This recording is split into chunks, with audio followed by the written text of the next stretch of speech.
Problem 27, find y prime if y is equal to the cube root of x squared plus 4. Okay, first thing that I would like to do is rewrite this so it does not have a square root in it. So this is actually going to be x squared plus 4 to the 1/3. And once again, I've got some parentheses going on here, so I'm going to do a u substitution.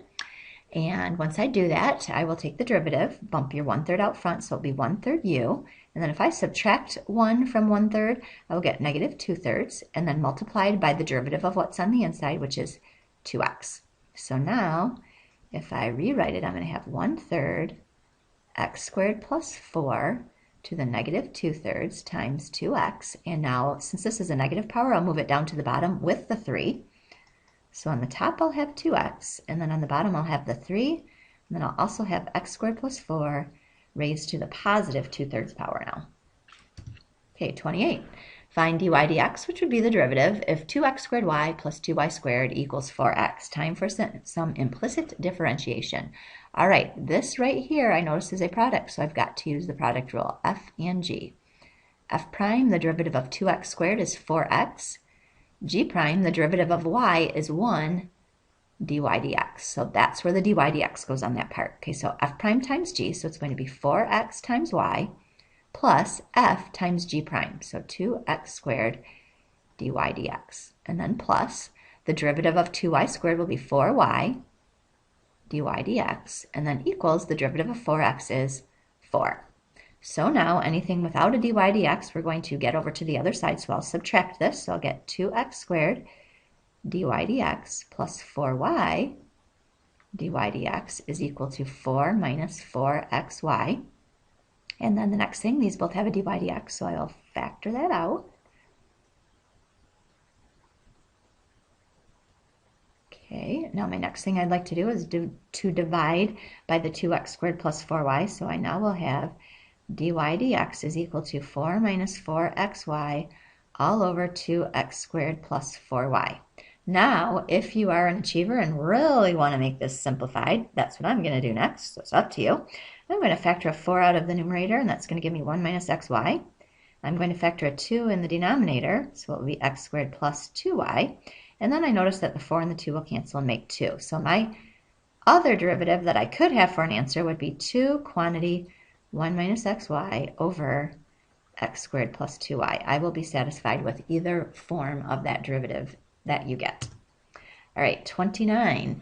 Find where the function has a vertical and or horizontal tangent line. Okay, keyword in this problem is tangent line. So we're talking about the derivative. Okay, something will have a vertical tangent or derivative or slope if the slope is undefined. And it will have a horizontal tangent line or slope if the slope is 0. So just keep that in mind as we're working the problem. Okay, it would be awfully nice to bring the x minus 3 up top, but we can only do that if there's just a constant. There is not. So it is time for the quotient rule. So then we'll call this f and we'll call this g. F prime will be 2x, g prime is 1. So quotient rule, here we come. All right, f prime times g, 2x times x minus 3, minus f times g prime all over g squared. So if I simplify that, I'm going to get 2x squared minus 6x minus x squared all over x minus 3 squared.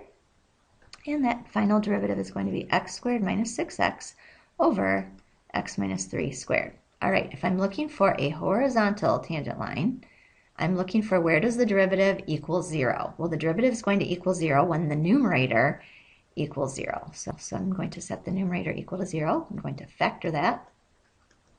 Okay, and that would happen when x equals 0 and when x equals 6. But we want to find points at where that's going to happen. So when x equals 0, if we go back into the original function and plug 0 in for our x's, we will get 0 for the y. So there's a horizontal tangent line at the point 0, 0.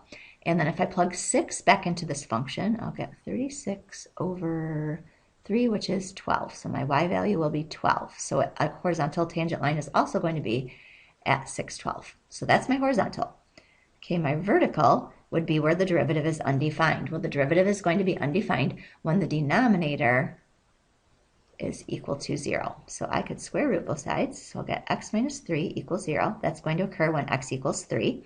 So if I want to go back and find my point, I'm going to get 3. If I go back into my original equation, I cannot get an answer for the y value. Okay, so even though there should be a vertical tangent line there, there cannot be because there's not anything there because there's no point there. So there technically is no vertical tangent line at x equals 3. Okay, problem 30, find the absolute maximum of f of x equals x squared minus x minus 2 on the interval 0 to 3. All right, keyword absolute and maximum. If you know your flashcards well, you know that to find an absolute, we're going to find the critical numbers and then test the critical numbers and endpoints in the original function. So first thing we need to do is find a critical number. So let's find the derivative, which is going to be 2x minus 1. To get a critical number, let's set that derivative equal to 0. So x will be 1/2. And so now I'm going to test the original problem, 1/2 at 0 and at 3. Okay, if I plug 1/2 into that equation, I am going to get negative, I believe it's 2.25. If I have that wrong, sorry, I can't read my paper well. And then f of 0 is going to be 4, and f of 3 is equal to negative 2. So if I'm looking for an absolute maximum, that's the biggest y value I will ever get, and the biggest y value I'll ever get is 4. So my absolute maximum is 4. Problem 31, find a positive value of x that satisfies the mean value theorem for f of x equals sine x on the closed interval 0 to 2 pi. All right. 3 steps for if it's the mean value theorem. The mean value theorem guarantees that at some point the derivative will equal the slope. So first thing that I'm going to do is find the slope. Well, if I'm going to find the slope, I need 2 points. So 0 something, 2 pi something. And to get that, we'll go back into the original equation. So if I plug 0 into the original equation, the sine of 0 is 0. If I plug 2 pi in there, the sine of 2 pi is also 0. So when I go to get the slope, I'll get 0 minus 0 over 2 pi minus 0. That will equal 0. Okay, second step, let's find the derivative. So f prime equals cosine x. Third step is to set those two answers equal to each other. So cosine x equals 0. And I need to decide where does the cosine equal 0. And I know that that happens at pi over 2 and 3/2 pi. 32.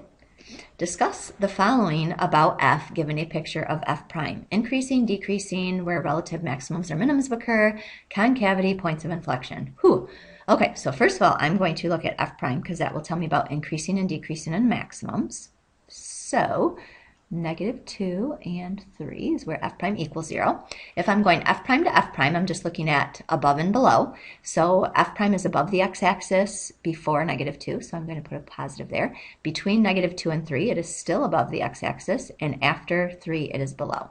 Okay, based on this, I should be able to say where f is increasing and decreasing. So I'm going to say f is increasing from -infinity to -2. And then it is also increasing from 2 to 3. And that is because f prime is positive. Okay, and please notice that I did split it because it's 0 at -2, it's not positive. Okay, then I can say f is decreasing, let's see, from 3 to infinity. And that would be because f prime is negative. Okay, and if I'm looking for maxes and mins, there will only be a max, so I'm going to say that there's a max at x equals 3, and that's because f prime changes from positive to negative. All right, so that gives me all of that first stuff. Now, concavity and points of inflection have to do with f double prime. And if I'm going from f prime to f double prime, I'm going to be looking at the slopes. So the slopes are negative, or the graph is going down until I get to -2. And then the graph is going up, or the slopes are positive until I get to 1. And then the slopes are negative or going down until the rest of the time. Okay, so now based on that, I should be able to say where I'm concave up and down. So I'm going to say that f is concave up from -2 to 1, and that would be because f double prime is positive. Okay, and then f is going to be concave down from negative infinity to negative 2, and then again from 1 to infinity, and that is because f double prime is negative. Remember, all we're doing is just saying our chart, and then there are points of inflection, and I'm just going to abbreviate that, at x equals negative 2 and x equals 1, and that's because f double prime changes sign, and we don't care which way it changes sign as long as it changes sign. Alrighty, 33. Consider f prime graphed below. Draw a sketch of f and f double prime. Alright, I'm going to do charts for each of these. An f prime chart, since it's f prime to f prime, I'm just looking at, again, above and below. We're above the x-axis till I get to negative 2. And then when we're below until I get to 3. And then I'm above after that. So that tells me that my function is going to increase and then decrease and then increase again. All right, I'm now going to, before I do the rest of it, I'm going to do f double prime. If I'm going from f prime to f double prime, I'm going to look at the slopes. Okay, and if I'm looking at the slopes, I'm going to do, my slopes are going down, the graph is going down until I get to 1. So the f double prime will be negative, and the slopes are positive after that. So it will be positive. So when I go to draw a sketch of f, and actually this is telling me about the concavity, so I know that it's going to be concave down and then concave up. So if I go to draw this, okay, it's going to be increasing till I get to negative 2, so I can put a point anywhere. So it's increasing till I get to negative 2, and then it's going to decrease till I get to 3. It's going to decrease now, and then I know it has to increase again. And then I'm just going to check my concavity to make sure I'm okay. I'm concave down until I get to 1. So notice it's concave down like a frown until I get to 1. That looks pretty good. And then it's concave up like a cup after that. So that matched. Okay, now I have to draw a graph of f double prime. If I draw a graph of f double prime, so this is f double prime to f double prime, we're just going to look at above and below. So my graph is going to be below the x-axis till I get to 1. And then it's going to be above the x-axis after that.